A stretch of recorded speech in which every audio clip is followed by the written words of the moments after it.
Sinisigawan, dinuro at minura umano ng senior aide ni Senador Joel Villanueva ang isang elevator staff sa Senado.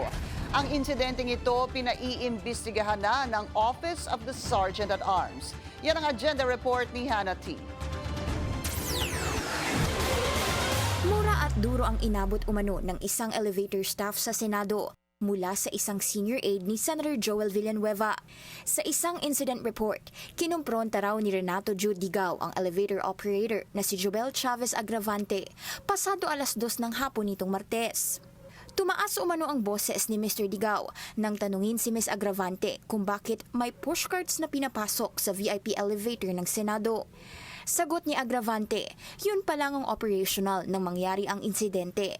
Bunsod ng repairs ng 2 iba pang elevator, kaya humaba raw ang pila sa lobby. May maintenance staff din na sinuservice pa ang elevators matapos ang nangyaring sunog sa Senado nitong linggo, ayon sa source ng politico.com.ph.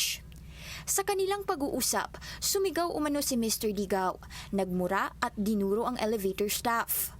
Tuloy-tuloy daw ang confrontation ni Mr. Digao sa kanya hanggang sa umexit na siya ng elevator.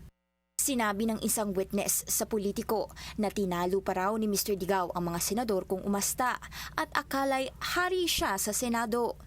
Hindi raw ito tamang asal ng government officials. Kinumpirma sa amin ng Senate OSAA o Office of the Sergeant at Arms na patuloy ang investigasyon nila tungkol dito. Pumapasok pa rin si Ms. Agravante at inimbitahan na rin siya ng OSAA sa kanilang opisina tungkol sa nangyaring insidente.